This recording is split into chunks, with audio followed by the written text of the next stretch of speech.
Another breach in healthcare with 5.3 terabytes of sensitive data at risk. Google claims that moving to Rust is not only more secure, it's easy. And is it time to educate users on sextortion? Welcome to Cybersecurity Today. I'm your host, Jim Love.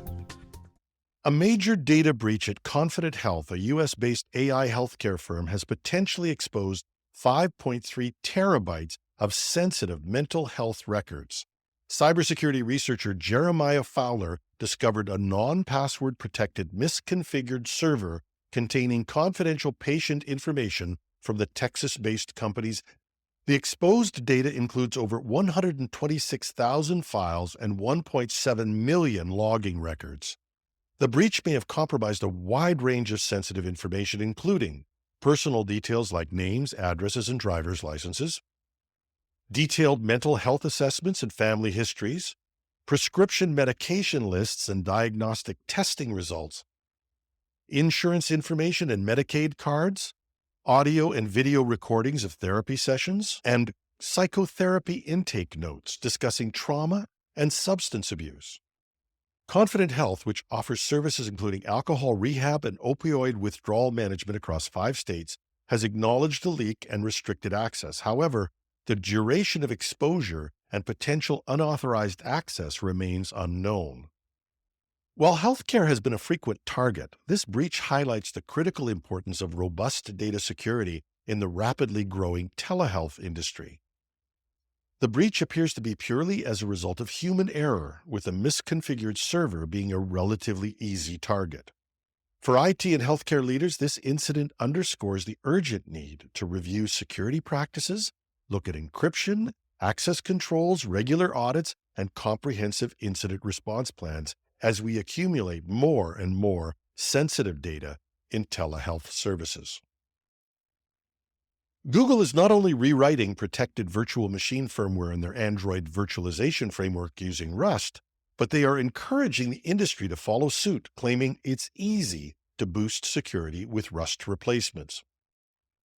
In a write-up on Google's security blog, Android engineers Ivan Lozano and Dominic Meyer documented the technical details of replacing legacy C and C++ code with Rust. In an interview with the Register, they said, "You'll see how easy it is to boost security with drop-in Rust replacements, and we'll even demonstrate how the Rust toolchain can handle specialized bare metal targets." The U.S. government, with support from leading tech firms and nonprofit initiatives, has been pushing for critical open-source projects and components to be written in Rust. Witness the Cybersecurity Infrastructure Security Agency that published its recommendation last year, insisting that companies make it a top-level company goal to reduce and eventually eliminate memory-safe vulnerabilities from their product lines. Google has gotten on board with this recommendation, but not only to add increased security. They're also reporting their Rust developers are twice as productive as C++ engineers. Not everybody in the industry agrees. The Rust for Linux project recently saw its key maintainers step down due to resistance from kernel developers. Some of the Linux developers claim that there are other ways to solve the problem of memory leaks. Some also say that Rust's steep learning curve also contradicts Google's easy claim. But Google's leadership could be a push to reshape firmware development to minimize, if not eliminate, memory errors, even if adoption may be more gradual than we might hope. A long-standing email scam known as sextortion has taken a disturbing new turn. Recent reports in Krebs on Security indicate that these scams now include photos of the target's home, likely obtained from online mapping services like Google Maps, in an attempt to make their threats more convincing. These scam emails, which claim that malware has captured webcam footage of recipients in compromising situations, now address targets by name and include images of their street or front yard. The messages demand Bitcoin payment, typically around $2,000, to prevent the alleged video from being released to the recipient's contacts. While the core of the scam remains unchanged, this personalized approach potentially makes the threats more frightening for recipients. It's important to note that in most cases, these are automated scams with no actual compromising footage. In the US, the FBI gives predictable advice. Avoid posting compromising images of yourself. Avoid opening attachments from unknown sources, and to keep webcams covered when not in use.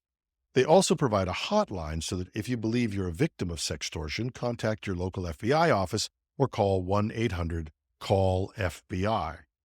It's not a topic that many corporate security programs address, but with a blurring of lines between corporate and personal use, with work from home, this might be something to consider.